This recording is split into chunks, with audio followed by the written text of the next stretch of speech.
சமையல் கட்டில் வேலையாக இருந்தாள் ரேவதி. வெளியே வந்தபோது மேற்கத்திய இசையின் வேகம் உச்சபட்சத்தில் இருந்தது. வீடே அதிர்ந்து கொண்டிருந்தது. வேகமாக பெட்ரூமுக்குள் ரேவதி வர பூஜா அந்த இசையை வீடு முழுக்க அதிரவிட்டு ஆவேசமாக ஆடிக்கொண்டிருந்தாள். இந்த பக்கம் திரும்பினால் சங்கர் பூஜை அறைக்குள் மனம் ஒன்றாமல் நெளிந்து கொண்டிருக்க ரேவதி இசையை பட்டன அணைத்தாள். 11 வயது பூஜா படக்கென நின்றது. என்னம்மா நீ எதுக்காக மியூசிக்கை நிறுத்தின? அறிவு இருக்காடி உனக்கு? இப்படி வீடே அதிர்ந்து போற மாதிரி பாட்டு போட்டு டான்ஸ் ஆடணுமா? நாம வாழ்றது ஃபிளாட். 4 பேர் சண்டைக்கு வரமாட்டாங்க. இது வெளியில கேட்காது. யாருடி சொன்னது? வெளிகேட் வரைக்கும் கேக்குது. ஏற்கனவே நம்ம வீட்டுல இறைச்சல் அதிகமா இருக்குன்னு 2வது மாடியில உள்ள சுப்பு புகார் செய்றா. 4 பேர் வாய்க்கு வந்தபடி பேசணுமா? உங்க அப்பா பூஜை பண்ண முடியாம நெளிகிறார். பூஜா முறைத்தது. அடுத்த மாசம் பரீட்சைகள் ஆரம்பம். ஒழுங்கா உட்காந்து படிப்பியா? அதை விட்டுட்டு இதென்ன பாட்டும் கூத்தும்? ஏற்கனவே எல்லாத்துலயும் மார்க் குறைச்சல். என்ன பேச வைக்காத பூஜா. அம்மா, அடுத்த வாரம் ஸ்கூல் ஆனுவல் டே. அதுல நான் ஆட போறேன். அதுக்காக பிராக்டிஸ் பண்ணிட்டு இருக்கேன். புரியுதா? யாரை கேட்டு பேர் கொடுத்த? யாரு கேட்கணும்? ஏமா, ஸ்கூல்ல நடக்கிற கலை நிகழ்ச்சிகள்ல பங்கெடுத்துக்க உன் பர்மிஷன் கேட்கணுமா? கண்டிப்பா கேட்கணும்.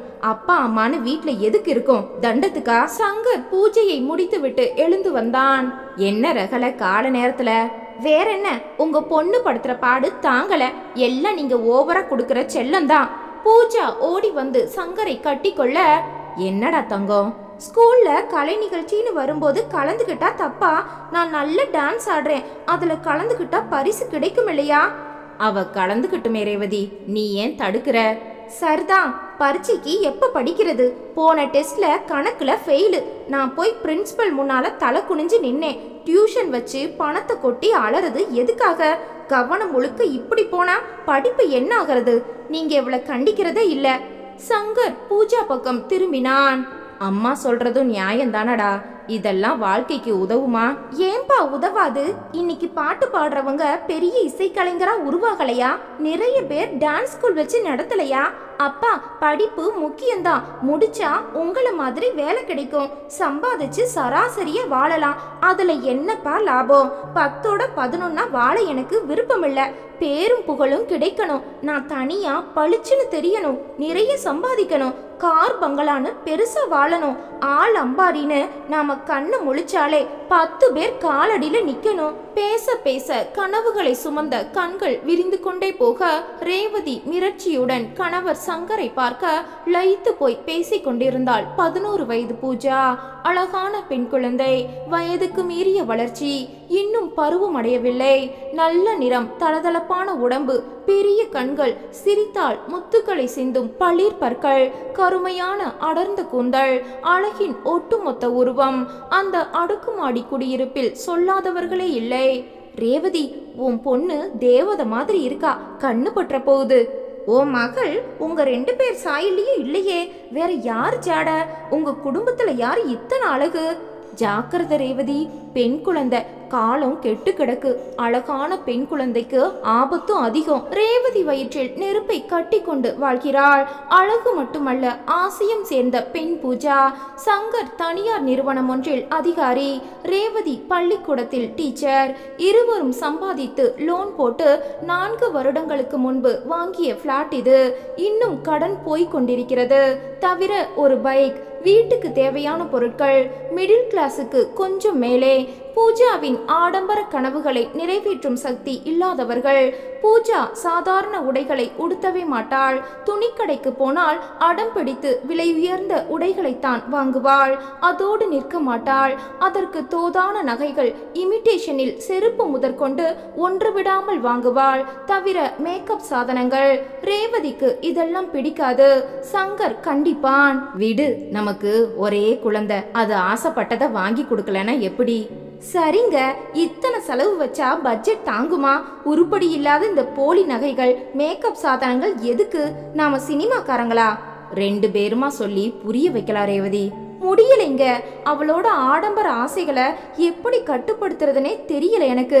புரியும் ரேவதி, அதுக்கான வயசு வரும்போது பக்குவமும் வரும். அவளை புரிஞ்சுப்பா. இல்லைங்க, எண்ணங்கள் திசை திரும்பும் போது படிப்பு அடிப்படுது. படிப்பு இல்லைனா இனி வரப்போற காலத்துல சத்தியமா உருப்பட முடியாது. இதுதான் பிரச்சனை. சங்கருக்கும் கவலை இல்லாமல் இல்லை, ஆனால் பதட்டப்படாமல் விட்டு பிடிக்க வேண்டும். சகலத்துக்கும் தடை சொல்லி குழந்தை மனதில் கசப்பை உண்டாக்க அவர் விரும்பவில்லை. அப்பா, டான்ஸ் போட்டியில பங்கெடுத்துக்க ஸ்பெஷல் ட்ரெஸ், மேக்கப் சாதனங்கள் எல்லாம் வேணும். சரிம்மா, 4000 ரூபாய் ஆகும். 4000மா? என்னடி அநியாயம் இது? இதுல அநியாயம் என்னம்மா? அது இல்லாம எப்படி நான் டான்ஸ் பண்றது? வேண்டாம், நீ கலந்துக்கவே வேண்டாம். அப்பா பாருங்கப்பா, நான் படாத பாடுபடுறேன். இன்டர் ஸ்கூல் காம்படிஷன் வேற. சீஃப் கெஸ்ட் யாரு தெரியுமா? Cinema director Aditya. பிரஸ் எல்லாம் வர்றாங்க, மீடியா கவரேஜ் இருக்கு. இதுல ஜெயிச்சா பேரும் புகழும் கிடைக்குமேப்பா. சரி சரி ரேவதி, அவ கேட்ட பணத்தை கொடு. ஆபீஸ்க்கு நேரமாச்சு, டிஃபன் எடுத்து வை. ரேவதி முணங்கி கொண்டே உள்ளே வந்தாள். பண்டிகை, வெளி கல்யாணங்கள், அது இதுன்னு பட்ஜெட்ல பயங்கரமா இந்த மாசம் இடிக்குது. இவளுக்கு 4000 கொடுத்தா நான் எப்படி சமாளிப்பேன்? ரேவதி, குடும்பம்னா கொஞ்சம் முன்ன பின்ன இருக்கத்தான் செய்யும். குழந்தைங்களுக்கு நம்ம கஷ்டம் தெரியுமா? தெரியணுங்க. கஷ்டம் தெரிஞ்சு வளர்ற பிள்ளைங்க தான் பொறுப்போட இருக்கும். விடு ரேவதி, அந்தந்த வயசுல அதது தானா வரும். ரேவதி இட்லி சட்னியை எடுத்து வைத்தாள். சங்கர் வந்து உட்கார்ந்தான். செல்லம்மா வாடா. வந்துட்டேன்பா. பூஜா ஓடி வந்து டேபிளை பார்த்தது. இன்னைக்கு இட்லியா? என்னம்மா நீ? இட்லி தோசையை கண்டாலே எரியுது. எல்லா வீட்லயும் இதுதான் பெரும்பாலும் சாப்பிடுறாங்க. நான் வேற என்ன செய்வேன்? பிடிக்கலமா, வெரைட்டியா ஏதாவது செய்ய. என் கூட படிக்கிற நிஷா வீட்ல விதவிதமா செய்வாங்க, அவ்வளோ டேஸ்டா இருக்கும். நம்ம வீட்ல சப்புன்னு இருக்கு. எனக்கு இவ்வளோ தாண்டி தெரியும். இஷ்டம் இருந்தா தின்னு, இல்லைன்னா எழுந்து போ. நானும் வீட்டு வேலைகளையும் பார்த்துக்கிட்டு உத்தியோகமும் பார்க்கறவ. எனக்கு கெல்லாக்ஸ் கொடு. அதெல்லாம் நம்ம வீட்ல இல்ல. வாங்கி வை, இல்லைன்னா பிரெட்டாவது டோஸ்ட் பண்ணி கொடு, ஆம்லெட் போட்டு கொடு. சரிடா செல்லம், நாளை முதல் நீ கேட்டதெல்லாம் கிடைக்கும். இன்னைக்கு 2 இட்லி சாப்பிட்டு போ. வேண்டாம்ப்பா, எனக்கு பால் போதும், தர சொல்லுங்க. எழுந்து போய்விட்டாள். பாத்தீங்களா, பிடிவாதம். அவளுக்கு வேண்டாம்னா தொட மாட்டா. யார் சொன்னாலும் ஏத்துக்கவும் மாட்டா. சரி, நான் கோபப்படுறேன், என்ன எதிர்க்கட்டும். கொஞ்சிற உங்களுக்கு என்ன மரியாதை? விடு ரேவதி, அது குழந்தை, நீ அம்மா, உனக்கு தெளிவு வேண்டாமா? என்னவோ போங்க, எதுவும் சரியில்லை. கடவுள் எனக்கு நிறைய பொறுமையை தரணும்னு தினமும் வேண்டிக்கிறேன். சங்கர் சிரித்து கொண்டான். நீங்க சிரிக்கிறீங்க, என்னால முடியல. சில சமயம் வாழ்க்கையில நாம எடுக்கிற முடிவுகள் தப்போன்னு ரொம்ப லேட்டா புரியுது. புரிஞ்சு என்ன லாபம்? சங்கர் இதை கேட்டு அதிர்ச்சியுடன் நின்றான். டான்ஸுக்கான உடைகளை அவளை வாங்கி கொண்டாள். கூட ஒரு டீச்சர் போனாள். அந்த டீச்சரின் உதவியுடன் தைக்க கொடுத்தாள். அது 24 மணி நேரத்தில் தைத்து தரப்பட்டதால் கூலி 2 மடங்கு. வேறு வழி இல்லை. ரேவதி பற்களை கடித்து சகலமும் பொறுத்து கொண்டாள். அந்த உடைகளை அணிந்து வீட்டில் நடன ஒத்திகை. உடையை பார்த்ததுமே ரேவதிக்கு பகீர் என்றது. பளபளப்பு ஒரு புறம் இருக்க, வாலிப்பான பூஜாவின் உடம்பை அது இன்னும் செழுமையாக காட்டியது. அளவுக்கு மீறிய கவர்ச்சி. இதை அணிந்து கொண்டு பலர் பார்க்க மேடையில் ஆடப்போகிறாளா? பள்ளிக்கூடம் எப்படி அனுமதி தருகிறது? சங்கரிடம் இதை காட்டி அவள் கேட்க, அவங்க ஸ்கூல் கண்டிப்பு தான் ரேவதி, ஆனா இந்த மாதிரி கல்ச்சுரல் பெஸ்ட்ல விட்டுருவாங்க. கொஞ்சம் சினிமாக்காரங்க தொடர்பான ஸ்கூல். கலை நிகழ்ச்சிகளுக்கு 1 வாரமே இருக்க, அன்று பிற்பகல் ரேவதிக்கு பள்ளிக்கூடத்திலிருந்து போன் வந்தது. உடனே புறப்பட்டு வாங்க. வாரி சுருட்டி கொண்டு ரேவதி புறப்பட்டாள். கடவுளே, குழந்தைக்கு ஏதாவது பிரச்சனையா? அங்கு வந்ததும் ஒரு டீச்சர் அழைத்து, வாங்க, பூஜா பெரிய மனுஷி ஆயிட்டா, கூட்டிட்டு போங்க. ரேவதிக்கு ஒரு பக்கம் பூரிப்பும் மறுபக்கம் பயமும் பொங்கி வந்தது. உள்ளே வர பூஜா நின்று கொண்டிருந்தாள். மகளை ரேவதி கட்டி கொண்டாள். நீ பயப்படாத பூஜா, வீட்டுக்கு போய் விவரமா எல்லாம் சொல்றேன். பயமே இல்லம்மா. எதுக்கு? நீ எதுவும் சொல்ல வேண்டாம், எனக்கே எல்லாம் தெரியும். ரேவதி மிரண்டாள். எதுவும் சொல்லாமல் வீட்டுக்கு அழைத்து வந்து விட்டாள். சங்கருக்கு தகவல் கொடுக்க 1 மணி நேரத்தில் சங்கர் வந்துவிட, என்னங்க, தலைக்கு தண்ணி ஊத்தி வீட்டுக்கு அழைச்சு நலங்கு வைக்கணும். அக்கம் பக்கத்துல 4 பேரை கூப்பிடணும். குழந்தைக்கு பட்டு பாவாடை தைக்கணும். உள்ளே இசை ஒலிக்க ரேவதி ஓடி வர பூஜா டான்ஸ் ஆடிக்கொண்டிருந்தாள். ஏய் நிறுத்தடி, இப்ப நீ ஆடக்கூடாது. ஏன்? எனக்கு எந்த பிரச்சனையும் இல்ல, பாதுகாப்பா தானே இருக்கேன். நாளைக்கு ஃபைனல் ரிஹர்சல். எங்க? ஸ்கூல்ல. நாளைக்கு நீ போக கூடாது, உன்னை வீட்டுக்கு அழைச்சு சடங்கு செய்யணும். நிறுத்துமா, அதெல்லாம் ஒண்ணு வேண்டாம். நீ எந்த காலத்துல இருக்க? இதெல்லாம் இயற்கை. ஊரை கூட்டாத, இப்படியே விடு. சொல்லுங்கப்பா. சங்கர் அருகில் வந்தான். அம்மாடி, நீ சொல்றதெல்லாம் நியாயம்தான். ஆனாலும் நீ எங்களுக்கு ஒரே மகள். இது வாழ்க்கையில முக்கியமான ஒரு நாள் உனக்கு. இத நல்லா செய்யணும்னு எல்லா அம்மாக்களும் ஆசைப்படுவாங்க. நீ ஒத்துழைக்கணும். சரிப்பா, ஞாயிற்றுக்கிழமை வச்சுக்கோங்க. அப்படி செய் ரேவதி. அம்மா, பட்டு பாவாடை வாங்க நான் வரணும். உன் விருப்பத்துக்கு எடுக்காத, நான் செலக்ட் பண்ணணும். சரியா? சரிடி, அதுக்காக ஓ இஷ்டத்துக்கும் விடவும் மாட்டேன். பட்ஜெட் இருக்கு, அதுக்குள்ள நீ வரணும். எப்ப பார்த்தாலும் உனக்கு பட்ஜெட் தானா? ஆமாண்டி, நான் கோடீஸ்வரி இல்ல, சாதாரண மிடில் கிளாஸ் குடும்பம். கௌரவமா வாழணும். விடு ரேவதி, நீ போடா. பூஜா உள்ளே போய் விட சங்கர் அருகில் வந்தான். இத பாரு ரேவதி, காலம் மாறிட்டே வருது. அத புரிஞ்சுக்கிட்டு நாமும் வாழணும். சரிங்க, எது எப்படி மாறினாலும் அரிசி சோறும் அம்மா அப்பாவும் மாறாதுங்க. சரி ரேவதி, அவ சொல்றதும் சரிதான். இது இயற்கைன்னு ஒரு போடு போட்டா பாரு. நானே ஆடி போயிட்டேன். தெளிவு அந்த அளவுக்கு இருக்கு. நாம இனி எதையும் அவங்களுக்கு சொல்லித்தர வேண்டாம். அறிவு வளர்ந்தாச்சு, கூடவே உடம்பு வளருது. பெரிய மனுஷி ஆயாச்சு. மனசு கொள்ளாத ஆசைகள், ஆடம்பர மோகம் எங்க கொண்டு போய் விடுமோ? பிஞ்சில பழுத்தா வெம்பி போகும்னு சொல்லுவாங்க. உனக்கு கற்பனை அதிகம். ரொம்ப டென்ஷன் ஆகாத. நடக்கிற எதையும் நம்மால தடுக்க முடியாது. ஏத்துக்கிற மனப்பக்குவத்தை வளர்த்துக்கணும். புரியுதா? உறவுகளுக்கு கூட சொல்ல விடவில்லை பூஜா. அக்கம் பக்கத்தை அழைக்கவில்லை. வீட்டுக்குள் வைத்தே 3 பேர் மட்டுமே இருக்க நடந்தது. ஆனால் தனக்கு வேண்டியதை விலை உயர்ந்ததாக பூஜா வாங்கி கொண்டாள். வழக்கம் போல பள்ளிக்கூடம், நடன ஒத்திகை என எல்லாமே நடந்தது. அன்று கலை விழா. இருவரும் போனார்கள். பெற்றவர்களுக்கென தனி இடமே ஒதுக்கப்பட்டிருந்தது. உள்ளே மேக்கப்பில் இருந்தாள் பூஜா.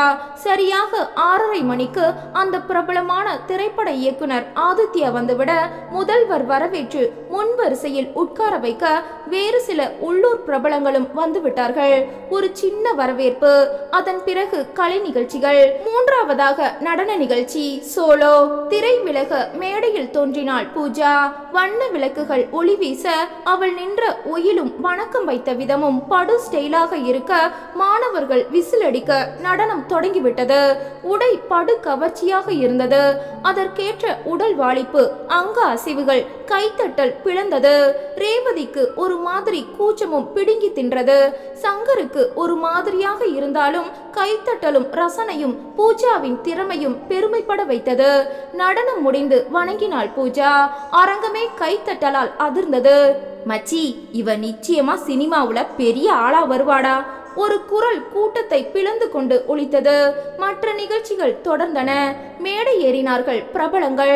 ஆதித்யாவுக்கு கௌரவம் செய்யப்பட, சிறப்புரையாற்ற ஆதித்யா அழைக்கப்பட வணங்கிவிட்டு, என்ன சொல்றது, அந்த ஸ்டூடெண்ட் பூஜாவோட டான்ஸ் இப்ப கூட என் கண்ணுல நிக்குது.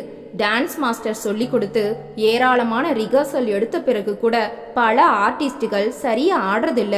ஆனா இங்க என்ன ஒரு அற்புதமான டான்ஸ். பூஜா இதுக்காக நிறைய உழைச்சிருக்கணும்.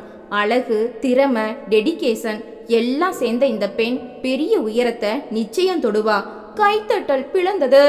எனக்கு நிறைய வேலை இருக்கு. பூஜாவுக்கு பரிசு கொடுத்துட்டு நான் உத்தரவு வாங்கிக்கிறேன். பூஜாவுக்கு ஆதித்யாவே பரிசளித்தான்.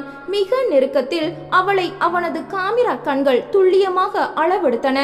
வீட்டிற்கு வந்ததும், ரேவதி, பூஜாவுக்கு திருஷ்டி சுத்தி போடு. அப்பா, அந்த டைரக்டர் எப்படி புகழ்ந்தார் பாத்தீங்களா? நான் உழைக்கலைனா இந்த பேரை வாங்க முடியுமா? ரேவதி வந்து திருஷ்டி கழித்தாள். அம்மா, நீ ஒன்னும் சொல்லலையே. எனக்கு மட்டும் பெருமை இல்லையா பூஜா? உன் திறமையில எனக்கு நம்பிக்கை உண்டுமா? ஆனா உன் ட்ரெஸ், டான்ஸ் அசைவுகள், இதுக்கெல்லாம் கூட்டத்துல வந்த விமர்சனங்கள் கூச வச்சிடுச்சு பூஜா. உட்கார முடியல. ஆமாம்மா, ஏன் காதலையும் விழுந்தது. கஷ்டமா தான் இருந்தது. அப்பா, ரசிக்கிற எல்லாருமே ஒரே மாதிரி இருப்பாங்களா? அவரவருக்கு தோன்றத பேசத்தானே செய்வாங்க. அதை பெருசா எடுத்துக்க முடியுமா? எடுத்துக்கணும்டி. நீ பெண் குழந்தை. நாங்க சமூகத்துல கௌரவமா வாழ்றோம். அது கடைசி வரைக்கும் நீடிக்கணும். புரியுதா? இப்ப உன்னோட கௌரவம் எங்க கெட்டு போச்சு? நிறுத்து பூஜா. நேத்து வரைக்கும் கதை வேற. இப்ப நீ வயசுக்கு வந்த பொண்ணு. அதனால என்ன? என்னால முடியலங்க. முடிஞ்சா நீங்க எடுத்து சொல்லுங்க. எனக்கு பொறுமை கரையுது. ஏமா, எல்லாரும் பாராட்ட பரிசு வாங்கிட்டு வந்த ஒரு மகளை கொஞ்சுவியா? அதை விட்டுட்டு இப்பவும் என்கிட்ட நீ சண்டை போட்டா எப்படி? நீங்களாவது கேளுங்கப்பா. சரி, மணி 11, நாளைக்கு திங்கக்கிழமை, எல்லாருக்கும் வேலை இருக்கு, போய் படுங்க. பூஜா தன் அறையில் போய் படுத்துவிட ரேவதி உள்ளே வந்தாள். சங்கர் அருகில் வர நிமிர்ந்து பார்த்தாள். என்னங்க, இவளை நினைச்சா எனக்கு ரொம்ப பயமா இருக்கு. ரேவதி, நீ பேசுறது எனக்கே சரியா படல. நீ இன்னும் பழைய காலத்தை விட்டு வெளியில வரலையா? இல்லைங்க, உங்களுக்கும் புரியல. நீங்களும் மேலோட்டமா பாக்குறீங்க. ஒரு பெண்ணோட உள்ளுணர்வு சில எச்சரிக்கைகளை தரும். எனக்கும் என் உள்ளுணர்வுகள் தந்துகிட்டே இருக்கு. இப்ப நீ படுத்து தூங்கு, விடிஞ்சா தெளியும். காலையில் ரேவதி பூஜாவை எழுப்பினாள். பூஜா, எழுந்து குளிச்சு புறப்படு. நான் பள்ளிக்கூடத்துக்கு போகலமா? ஏமா? டான்ஸ் ஆடி உடம்பெல்லாம் வலிக்குது, விடாம ரிகர்சல் வேற, விட்டுருமா. இதுக்கு தான் இந்த சங்கதிகள் எல்லாம் வேண்டாம்னு சொல்றேன், கேக்குறியா? பரீட்சை நெருங்குது, லீவு போடக்கூடாது, புரியுதா? எழுந்து வா. நான் போகல, ஆளை விடு. ரேவதி வெளியே வந்தாள். என்னாச்சு ரேவதி? சரி, அதுக்கு என்ன? ஸ்கூலுக்கு போக மாட்டாளாம். சரி விடு, வீட்ல படுத்து தூங்கட்டும். நாம 2 பேரும் வேலைக்கு போகணும். வயசுக்கு வந்த பொண்ண வீட்ல தனியா விட்டுட்டு எப்படி போறது? ஏன் ரேவதி நீ இப்படி இருக்க? எந்த காலத்துல நீ இருக்க? அவன் நம்ம வீட்ல இருக்கா, என்ன பயம்? வரப்போற நாட்கள்ல இது மாதிரி நிறைய நடக்கும். வேலையை நீ விட்டுருவியா? சரிதான், 2 பேர் சம்பாதிச்சே மாச கடைசியில இடிக்குது. குளிச்சுட்டு வேலைகளை கவனி, அவளை தூங்க விடு. எல்லாத்துக்கும் போட்டு புடுங்கி எடுக்காத. சரிங்க. ரேவதி குளித்து முடித்து வழக்கம் போல காலை சிற்றுண்டி, மதிய உணவு எல்லாம் தயார் செய்து இருவருக்கும் டப்பா கட்டி பூஜாவுக்கு ஹாட் பேக்கில் போட்டு சகலமும் செய்து முடிக்க காலை 8 ஆகிவிட்டது. சங்கர் சாப்பிட வர, பூஜாவை எழுப்புங்களேன், படிக்கட்டும், பரீட்சைக்கு 1 வாரம் கூட இல்ல. எனக்கு நேரமாச்சு, நீ எழுப்பு. டிஃபனை அவசர அவசரமாக சாப்பிட்டு விட்டு சங்கர் புறப்பட ரேவதிக்கு பூஜாவை எழுப்பி உட்கார வைப்பதற்குள் மூச்சு முட்டியது. பூஜா, தூங்குனது போதும், புத்தகத்தை பிரிக்கவே இல்லை. ஏற்கனவே மார்க்குகள் போதாது, பாட்டும் டான்ஸும் நம்மளை வாழ வைக்காது. பூஜா அலுப்புடன் எழுந்து முகம் கழுவி கொண்டு படிக்க உட்கார்ந்தாள். நேரம் 9. எனக்கு நேரமாச்சு, கதவை உள்ள தாழ்பால் போட்டுக்கோ. சாப்பாடு தயாரா இருக்கு, குளிச்சுட்டு சாப்பிடு. இன்னைக்கு முழுக்க படி. ஏதாவது பிரச்சனைனா ஃபோன் பண்ணி எனக்கு. வாசல் கதவை உள்ள பூட்டிக்கோ. யாரு வந்து கதவை தட்டுனாலும் உள்ள இருந்தே பதில் கொடு, சரியா? சரி சரி, நீ இடத்த காலி பண்ணு முதல்ல. இப்ப தெரியாதுடி உனக்கு, நீயும் அம்மாவாகும் போது அந்த அருமை புரியும். ரேவதி புறப்பட்டு போனாள். பூஜா வந்து உட்கார்ந்து கணக்கு நோட்டை பிரித்தாள். பள்ளிக்கூட கூட்டமும் மக்கள் வெள்ளமும் கண்களில் வந்தன. கூடவே டைரக்டர் ஆதித்யாவும். அழகு, திறமை, டெடிகேஷன் எல்லாம் சேர்ந்த இந்த பெண் மிகப்பெரிய உயரத்தை சீக்கிரம் தொடுவா. அந்த சொற்கள், அதை தொடர்ந்து அரங்கமே அதிரும் கைத்தட்டல்கள் திரும்ப திரும்ப நினைவுக்கு வர பாடத்தில் மனது லயிக்கவில்லை. பூஜா கண்களை திறந்தபடி கனவு கண்டு கொண்டிருந்தாள். குளிக்க சாப்பிட தோன்றவில்லை. 1 மணி நேரம் கழித்து 10:30க்கு போன் அடிக்க எடுத்தாள். நான் அம்மா பேசுறேன் பூஜா. சொல்லுமா. குளிச்சு சாப்பிட்டியா? இல்லம்மா. இன்னும் சாப்பிடாம என்னடி செஞ்சிட்டு இருக்க? படிக்கிறேம்மா. போய் வந்தது. வேண்டாண்டா தங்கம், பசிக்கும், அப்புறம் மயக்க வரும். முதல்ல குளிச்சு சாப்பிட்டு அப்புறமா படி. சரிம்மா. குளித்து முடித்து வேறு உடையில் வந்தாள். ஒரு முக்கால் பேண்ட்டும் டிஷர்ட்டும் போட்டு கொண்டாள். அதோடு கண்ணாடி முன்னிற்க வசீகரமாக இருந்தது. தன் அழகில் கர்வம் உண்டானது. நேரம் காலை 11:30. கதவு தட்டப்பட்டது. அம்மா வந்துட்டாங்களா? வேகமாக சென்று உள்கதவை மட்டும் திறந்தாள். 2 ஆண்கள் வெளியே நின்றார்கள். பூஜா வீடு இதுதானா? ஆமா, நான் தான் பூஜா. நீங்க யாரு? உள்ள வரலாமா? சாரிங்க, வீட்ல அப்பா அம்மா இல்ல, நான் மட்டும்தான் இருக்கேன். நீங்க யாருன்னு சொல்லுங்க. டைரக்டர் ஆதித்யாவோட இணை இயக்குனர்கள் நாங்க. குபீரென மலர்ந்தாள் பூஜா. கொஞ்சம் இருங்க, தோ வந்துட்டேன். வேகமாக உள்ளே போய் சாவி எடுத்து வந்து உள்கதவை திறந்து விட்டாள். உள்ளே வாங்க. இருவரும் ஆச்சரியத்துடன் ஓரக்கண்ணால் அவளது இளமையை ரசித்தபடியே உள்ளே வந்தார்கள். உட்காருங்க, டைரக்டர் உங்களை பார்க்கணும்னு சொல்றார், வர சொல்லுங்க. மிரண்டார்கள். 11 வயது பெண் உதிர்க்கும் வார்த்தைகளா இது? இல்லம்மா, டைரக்டர் எவ்வளோ பெரிய ஆள்னு உங்களுக்கு தெரியுமா? அவர் உங்க வீட்டுக்கு எப்படி வருவார்? பூஜா யோசித்தாள். சாரிங்க, அப்படின்னா நான் வரணுமா? ஆமா. அப்பா அம்மா வீட்ல இல்லையே, நான் எப்படி வர்றது? அத நீதாமா தீர்மானிக்கணும். வண்டியில தான் வந்திருக்கோம், நீ வர்றதா இருந்தா கூட்டிட்டு போறோம். என்ன வண்டி? கார். சரி வர்றேன். உன் அப்பா அம்மா கிட்ட சொல்ல வேண்டாமா? வந்து சொல்லிக்கிறேன். ட்ரெஸ் மாத்திட்டு வந்துடுறேன், உட்காருங்க. உள்ளே வந்து விட்டாள். மாப்பிள, என்னடா இது, கூப்பிட்ட உடனே பெரியவங்களை கூட கேட்காம வருது. சினிமாவுக்கு தோதான பார்ட்டி தாண்டா, நமக்கு என்ன, அண்ணா அனுப்புனாரு, வந்துட்டோம். எதுக்கும் ஒரு போனை போட்டு டயல் செய்ய ஆதித்யா எடுக்க விவரம் சொன்னார்கள். சரி, பத்திரமா கூட்டிட்டு வாங்க. அதற்குள் பூஜா ஒரு ஜீன்ஸும் இறுக்கமாக ஒரு டிஷர்ட்டும் அணிந்து கூந்தலை விரித்து விட்டபடி லேசான மேக்கப் போட்டுக்கொண்டு பொருத்தமான செருப்பை தேர்ந்தெடுத்தாள். போகலாமா? எந்த ஒரு செயலும் 11 வயது சிறுமியின் செயலாக இல்லை. 18 வயது பெண்ணுக்கு கூட இத்தனை தைரியம் வராது. வாசலில் அம்பாஸ்டர் நின்றது. இருவரும் வர டிரைவர் தயாராக அவர்கள் எங்கே உட்கார வைப்பது என தயங்க, நீங்க 2 பேரும் பின்னால உட்காருங்க, நான் முன்னால உட்கார்றேன். வெகு அலட்சியமாக முன்கதவை திறந்தாள். முகத்தில் விழும் கூந்தலை வெகு சாதுரியமாக பின்னுக்கு தள்ளினாள். ஸ்டைலாக உட்கார்ந்தாள். போகலாம். அட தேவுடா! இருவரும் ஆடி போனார்கள். கார் புறப்பட்டது. 20 நிமிடங்களில் நகரின் பிரபலமான 5 நட்சத்திர ஓட்டல் வாசலில் நிற்க, வாமா. பூஜா இறங்கி அவர்களை பின்தொடர்ந்து படு ஸ்டைலாக நடந்தாள். பல பேர் பார்த்தார்கள். 7வது மாடிக்கு லிப்டில் பயணித்து காரிடாரில் நடந்து அரை முன் நின்று பெல்லடிக்க கதவு திறந்தது. ஆதித்யா பர்முடாஸ் கட் பனியனில் இருந்தான். வா பூஜா. வணக்கம் சார். உட்காருமா. நீங்க 2 பேரும் நான் கூப்பிட்டது வாங்கடா. சரிங்க சார். இருவரும் வெளியே வந்தார்கள். அண்ணன் என்னடா பண்ண போறாரு? நமக்கு தெரியாதா? 11 வயசுல இந்த பொண்ணுக்கு பார்த்தா அப்படி தெரியலையே. வெளியே விமர்சனங்கள் பறக்க உள்ளே பூஜாவை ஏற இறங்க பார்த்தான் ஆதித்யா. 37 வயது ஆதித்யா தமிழ் சினிமாவில் முதல் 3 இடங்களுக்குள் நிற்கும் இயக்குனர். பல கோடிகள் சம்பளம். தொடர்ந்து 3 வெள்ளிப்பட விழாக்களை தந்து வசூலில் சாதனை நிகழ்த்தி இன்று முன்னணி கதாநாயகர்கள் கூட ஆதித்யா இயக்கத்தில் நடிக்க காத்திருக்கிறார்கள். பூஜா, நீ இங்க வந்தது உங்க அப்பா அம்மாவுக்கு தெரியுமா? தெரியாது. சொல்லிட்டு வந்திருக்கணும். போய் சொல்லிக்கிறேன் சார். குட். உன் டான்ஸ் என் கண்ணுல நிக்குது. சரி, எனக்கு நேரம் இல்ல, விஷயத்துக்கு வர்றேன். என்னோட அடுத்த படத்துக்கு கதாநாயகி வேணும். ஹீரோ பெரிய ஹீரோல ஒருத்தர். நீ நடிக்கிறியா? யாரு ஹீரோ? அவசரமாக அவள் கேட்க, விஜய் இல்லனா சூர்யா. விஜய் சூர்யா ஒருத்தருக்கு நான் ஜோடியா? வாவ்! வாயை பிளந்து விட்டாள். யாருன்னு இன்னும் முடிவாகல. நான் கதாநாயகிய தேடிக்கிட்டு இருக்கேன். உன்னை பார்த்ததும் முடிவெடுத்துட்டேன். உங்க அப்பா அம்மா கிட்ட நான் பேசின பிறகு மற்ற விஷயங்களை பிளான் பண்ணணும். நடிக்கிறியா? சார், உங்க டைரக்ஷன்ல பெரிய ஹீரோவுக்கு ஜோடியா நடிக்க வாய்ப்பு வரும்போது வேண்டாம்னு யாராவது மறுப்பாங்களா? நான் ரெடி. அவன் அசந்து போனான். பூஜா, நீ மைனர். முடிவுகளை நீ எடுக்க முடியாது. உங்க அப்பா அம்மா சம்மதிக்கணும். பூஜா முகம் வாடி விட்டது. அவங்க கிட்ட நான் பேசணும்.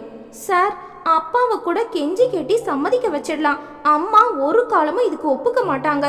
சம்மதிக்க வைக்கிறது உன் சாமர்த்தியம். காலையில பேப்பர் பாத்தியா? இல்லையே. நேத்திக்கு நீ டான்ஸ் ஆடினது கலர் போட்டோவா வந்திருக்கு. நான் பேசினது வந்திருக்கு, பாக்குறியா? தமிழ் நாளிதழ்கள் நாளைந்தை எடுத்து போட சகலத்திலும் பூஜாவின் முழுநீள வண்ண படம். பிரபல இயக்குனர் ஆதித்யா பள்ளி மாணவி பூஜாவுக்கு பாராட்டு என அவன் புகைப்படமும் போட்டு எழுதியிருக்க கண்களை பூஜா அகல விரித்தாள். இதுக்கே இப்படி ஆச்சரியப்படுறியா? நாளைக்கு பெரிய படத்தோட கதாநாயகினா கவரேஜ் எப்படியெல்லாம் இருக்கும்? உலகமே உன்னை திரும்பி பார்க்கும். பல லட்சங்கள் சம்பளம் கிடைக்கும். உன்னை தங்கத்தட்டுல வச்சு தாங்குவாங்க. படம் வெளியில வர்றதுக்கு முன்னாலேயே நீ எங்கேயோ இருப்ப. உங்க அம்மா கிட்ட பேசி நீதான் புரிய வைக்கணும். பூஜாவுக்கு ஒரு தவிப்பே உருவாகி விட்டது. நீங்களும் வந்து பேசுங்க சார். பேசுறேம்மா, ஆனாலும் எனக்கு ஒரு எல்லை இருக்கு இல்லையா?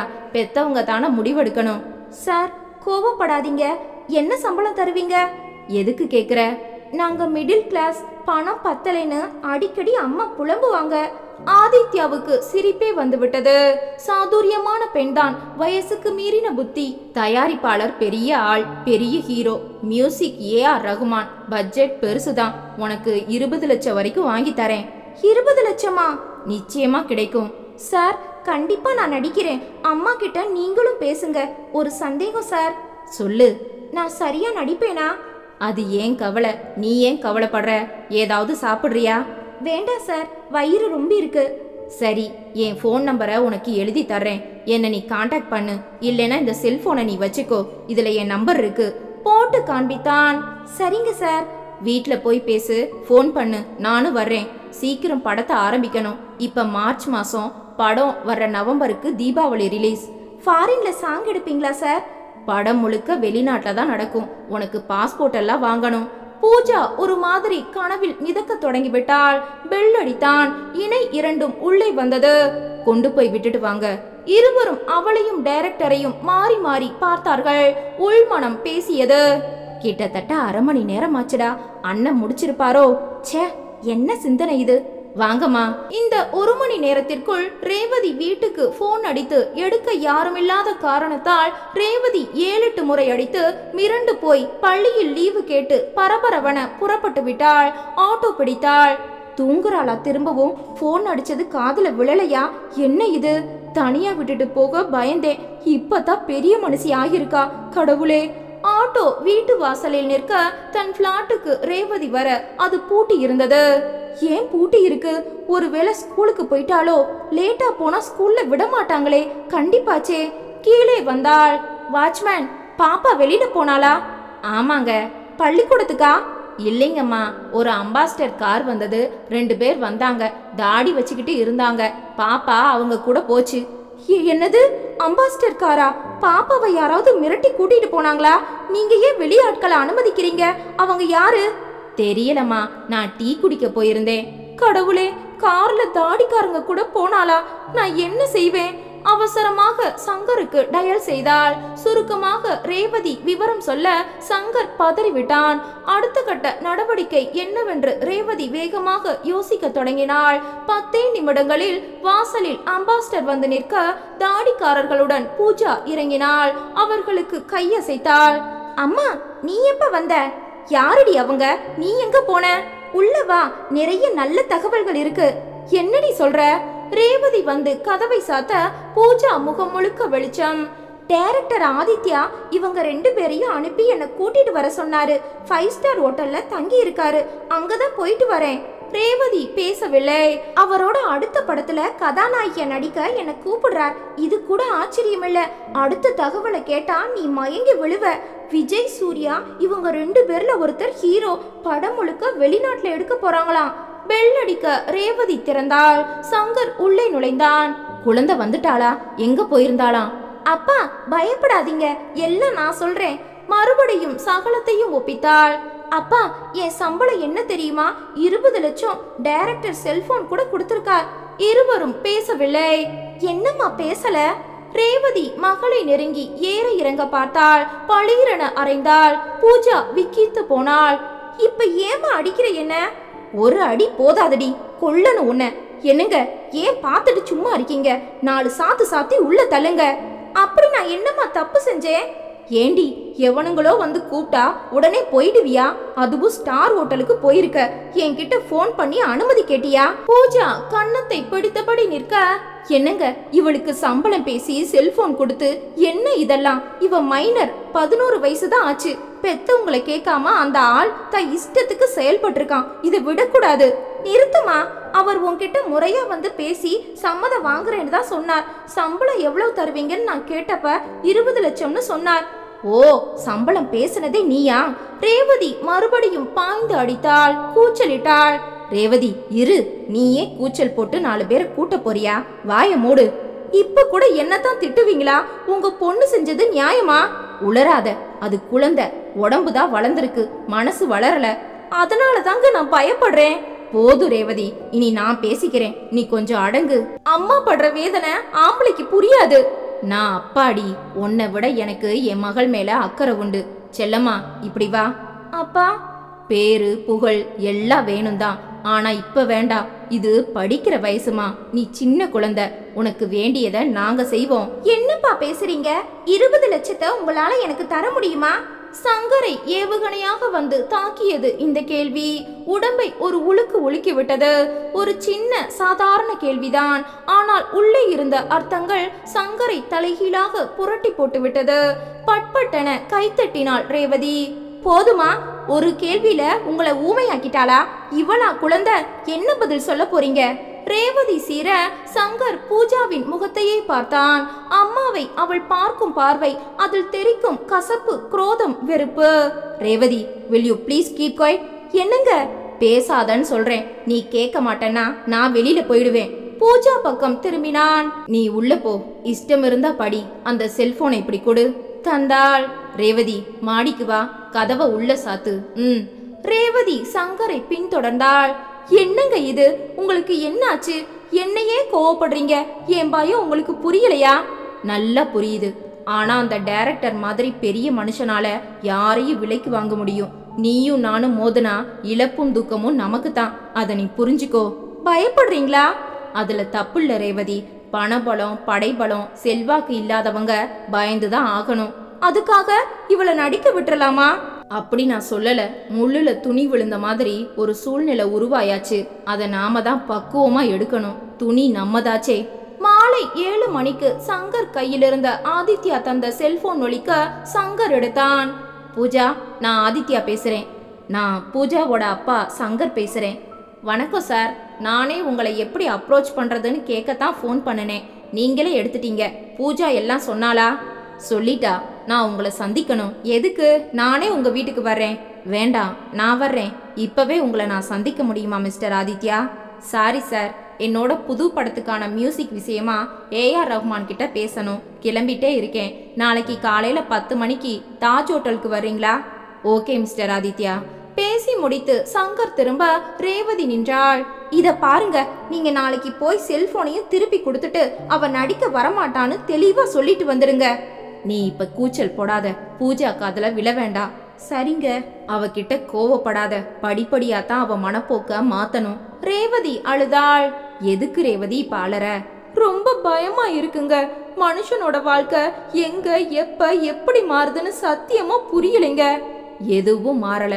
நமக்கு பொறுமை அவசியம். பூஜா வெளியே வந்தாள். அப்பா. என்னடா செல்லம்மா? நான் உங்ககிட்ட மட்டும் பேசணும்பா. கொஞ்சம் வெளியே போகலாமா? எதுக்கு? நான் உன் அம்மா, எனக்கும் தெரியலாம். ஏன் முன்னால பேசு. நான் எங்க அப்பா கிட்ட மட்டும்தான் பேசணும். பாத்தீங்களா, உங்க மனசை கரைக்க எல்லா முயற்சிகளும் எடுப்பா. தான் நினைச்சதை சாதிக்க எப்பவுமே உங்களை வளைக்கிறதே அவ பழக்கம். ஜாக்கிரதை. ரேவதி ப்ளீஸ். செல்லம்மா நீ புறப்படு. ரேவதி, நாங்க ஹோட்டல்ல சாப்பிட்டுக்கிறோம். உனக்கும் பார்சல் வாங்கிட்டு வர்றேன். நீ வாடா ராஜா. அடக்கமா சுடிதார் போட்டுட்டு போடி. பனியன் போட்டுட்டு நெஞ்ச நிமித்திக்கிட்டு நடக்காத. தப்புகளுக்கு நாமே தாம்பூலம் அடிச்சு கூப்பிடக்கூடாது. முறைத்தான் சங்கர். பைக்கை ஸ்டார்ட் செய்ய பூஜா அவன் இடுப்பை கட்டிக்கொண்டு உட்கார பைக் புறப்பட்டது. நல்ல ஒரு ஏசி உணவகத்தின் முன்பு பைக்கை நிறுத்தினான். உள்ளே போய் தனியிடம் தேடி அமர்ந்தார்கள். என்ன சாப்பிடுற செல்லம்மா? பசிக்கல டாடி, கொஞ்ச நேரம் போகட்டும். சரிடா. அப்பா, உங்ககிட்ட முதல்ல நான் பேசிடுறேன். அம்மா மாதிரி நீங்க கோவப்பட மாட்டீங்க. பேசட்டுமா? பேசுமா. அப்பா, பெரிய ஹீரோ, பெரிய டைரக்டர், லட்சக்கணக்கில் சம்பளம், இத்தனை வாய்ப்பும் என் 11 வயசுக்கு வீடு தேடி வந்திருக்கு. யாருக்குப்பா இப்படி ஒரு அதிர்ஷ்டம் வாய்க்கும்? பூஜா இருங்கப்பா, நான் முழுக்க பேசி முடிச்சிடுறேன். இப்ப அந்த படம் வெளியில வர்றதுக்கு முன்னாலேயே உலகம் முழுக்க பரவிடும். ஒரு டான்ஸ் ப்ரோக்ராம் முடிஞ்சு எத்தனை விளம்பரம் எப்படியெல்லாம் மீடியா கவர் பண்ணியிருக்கு. அது இல்லம்மா, இன்னும் நான் முடிக்கலப்பா. இந்த படம் பல படங்களை எனக்கு கொண்டு வரும். எப்பேற்பட்ட உயரத்துக்கு நான் போவேன். எடுத்த எடுப்புல 20 லட்சம்னா புகழோட உச்சிக்கு நான் வரும்போது கோடிகள்ல இருப்பேன். நம்ம குடும்பம் எப்படியெல்லாம் உயரும். நீயும் அம்மாவும் வேலைக்கு போக வேண்டாம். பெரிய பங்களா, கார், வெளிநாட்டு பயணம், ஆனந்தமா வாழலாம். படிக்கிறது எதுக்குப்பா? சம்பாதிக்க, வசதியா வாழ. படிச்சு நீங்க 2 பேரும் 20 வருஷத்துல சம்பாதிக்கிறத படிக்காம ஒரே வருஷத்துல நான் சம்பாதிப்பேன். எதுப்பா உசத்தி? நீ பேசி முடி ராஜாத்தி. சினிமால நடிக்கிறது தப்பாப்பா. அங்க உள்ளவங்க எல்லாரும் மனுஷங்க இல்லையா? டிவி சினிமான்னு இல்லாம போனா மனுஷங்களுக்கு என்னப்பா பொழுதுபோக்கு? அம்மா ஏன்பா இத புரிஞ்சுக்கல? அவன் பேசவில்லை. அப்பா, நம்ம கிட்ட தகுதிகள் இருக்கும் போதுதான் தேடி வருவாங்க. என்கிட்ட அது இல்லாம டைரக்டர் கூப்பிடுவாரா? அதை வேண்டாம்னு ஒதுக்குனா எனக்கு படிப்பு ஏறுமாப்பா? ஏங்கியே நான் பரீட்சையில ஃபெயிலும் ஆவேன். அப்புறமா என் எதிர்காலம் என்னப்பா சொல்லுங்க? சங்கர் அதிர்ந்து போனான். எத்தனை ஆழமாக யோசித்திருக்கிறாள். வார்த்தைகளும் அத்தனை பொருள் செறிந்தது, நியாயமானது. ஒருத்தியால் இந்த அளவுக்கு யோசிக்க முடியுமா? பிரமிப்பாக இருந்தது. அவளை எதிர்த்து பேசவே முடியவில்லை. நான் பேசி முடிச்சிட்டேன்பா, இனிமே நீங்க பேசுங்க. அம்மாடி, நான் யாரையும் தாக்கி பேசல. சினிமா எனக்கு எதிரியும் இல்ல. நானும் கலைய மதிக்கிறவன், ரசனை உள்ளவன். ஆனா சொல்லுங்கப்பா. ஒரு அப்பாவா இருந்து உன்கிட்ட எப்படி பேசுறதுன்னு எனக்கு புரியல. பரவாயில்ல சொல்லுங்கப்பா. மற்றவங்கள சந்தோஷப்படுத்த உழைக்கிறாங்க, ரிஸ்க் எடுக்கிறாங்க. அதுக்கு விளையா அந்த கலைஞர்களுக்கு அவர்களோட உழைப்புக்கு ஊதியமும் கிடைக்குது. எல்லா சந்தோஷங்களும் சுகங்களும் தாராளமாக கிடைக்குது. பல ஆண்கள் கூட நெருங்கி பழக வேண்டிய கட்டாயமும் வரும் பூஜா. அனுசரித்து நடந்தாதான் உச்சிக்கு வர முடியும், ஜெயிக்க முடியும். கோடிகளை பார்க்க கொடுக்க கூடாதையெல்லாம் கொடுக்க வேண்டியது வரும். பெரிய உயரத்துக்கு வரணும்னா அதுக்கான விலையும் பெருசா தர வேண்டி வரும்.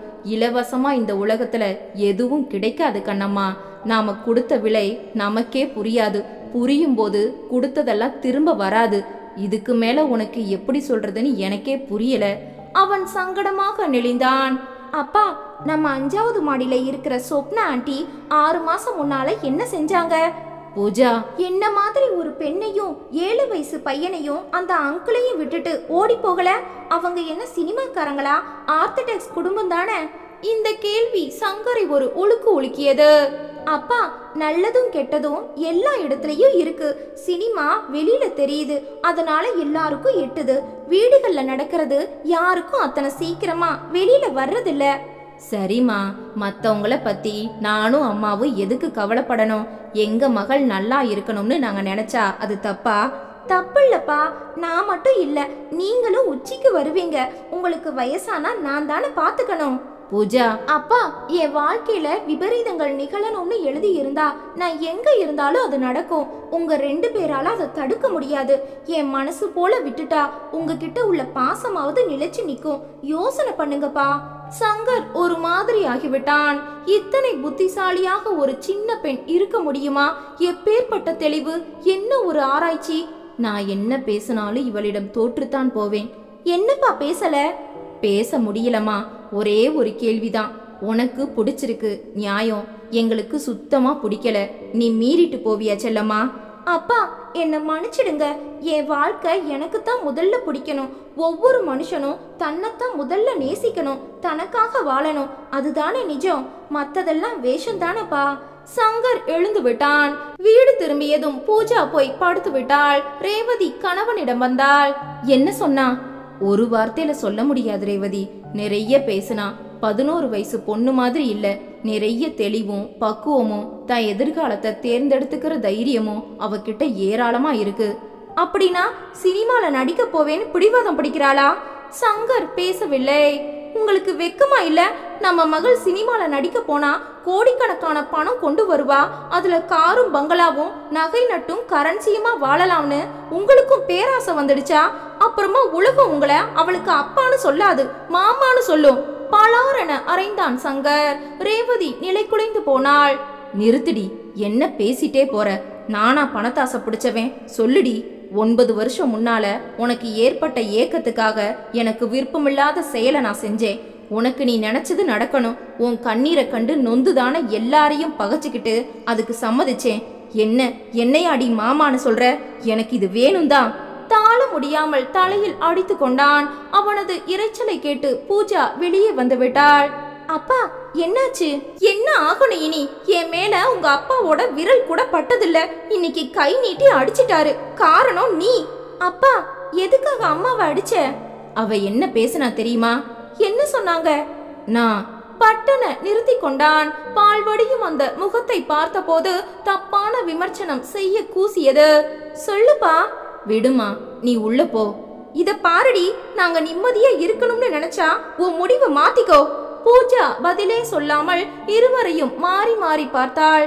வேகமாக உள்ளே போய்விட்டாள். அவ தன் முடிவை மாத்திக்க மாட்டா. நமக்கு அவமானம் நிச்சயம். சங்கர் அங்கு நிற்க பிடிக்காமல் உள்ளே வந்து விட்டான். அந்த இரவு யாருமே உறங்கவில்லை. சங்கர் ஒரு முடிவெடுத்து விட்டான். காலையில் ஆதித்யாவை பார்த்து சகலமும் பேசி விடுவது என்ற முடிவு. இந்த பெண்ணை எப்படி தடுத்து நிறுத்துவது என்ற யோசனையில் ரேவதி துடிக்க, கோடீஸ்வர வாழ்க்கையை இவர்கள் கெடுக்கிறார்களே என்ற கலக்கத்தில் பூஜா. காலை 8 மணிக்கு அனைவரும் தயாராகி கொண்டிருக்க செல்போனும் சங்கர் கைக்கு சென்றுவிட எந்த ஒரு வழியும் இல்லாமல் பூஜா தவிக்க, சரியாக 9 மணிக்கு அவர்கள் மூவரும் எதிர்பாராத ஒன்று நடந்தது. ஊரில் இருக்கும் சங்கரின் அம்மா பெட்டி பைகளுடன் வந்து இறங்கினாள். என்னம்மா இப்படி முன்னறிவிப்பு இல்லாம வந்து நிக்கிற? எதுக்குடா, நீ ஏன் மூத்த பிள்ளை, இது ஏன் வீடு, இங்க வர நான் முன்கூட்டியே எதுக்கு அறிவிக்கணும்? நான் 3வது மனுஷியா என்ன? இங்க இனி நான் வரவே மாட்டேன்னு முடிவே பண்ணியாச்சா? ஐயோ அம்மா, அப்படியெல்லாம் எதுவும் சொல்லலனா, பொதுவா கேட்டேன். ரேவதி, நீ லீவு போடு. சங்கர் உள்ளே வந்தான். பூஜா, பாட்டி கிட்ட போய் பேசுடா, அவங்கள 4 வார்த்தை விசாரிக்கணுமா, போ. வேண்டாம்ப்பா, என்னை கண்டா பாட்டிக்கு பிடிக்காது, ஏதாவது டக்குன்னு பேசுவாங்க, அப்புறமா எனக்கும் கோபம் வரும், நான் ஸ்கூலுக்கு போகணும், என்னை கொண்டு போய் விட்டுருங்கப்பா. சரிம்மா. வெளியே வந்தான் சங்கர். உன் தம்பி 1 வருஷ காலமாவது அண்ணன் வீட்டில் இருன்னு அனுப்பி வச்சிருக்கான். அவனும் மாசத்துல 25 நாள் டூர்லயே இருக்கான். வீட்டில் எப்பயுமே அவ கூடத்தான். அதான் நானும் புறப்பட்டு வந்துட்டேன். பூஜா புறப்பட்டு விட்டாள். ஏண்டி, பாட்டின்னு ஒருத்தி வந்திருக்கேன், கண்டுக்க மாட்டியா? இல்லை பாட்டி, பரீட்சை நெருங்குது, படிச்சிட்டு இருக்கேன். அப்படியா? ரேவதி, நான் குளிச்சுட்டு வந்துடுறேன். அம்மா உள்ளே போக அடுத்த 5 நிமிடங்களில் பூஜா வெளியே வந்தாள். அப்பா, நேரமாச்சு. இருமா, பாட்டி குளிச்சுட்டு வரட்டும், ஒரு வார்த்தை சொல்லிட்டு போகலாம். பாட்டி தலையில் டவலுடன் சாமி கும்பிட்டு வெளியே வந்தாள். ரேவதி, இங்க வா. என்னத்த?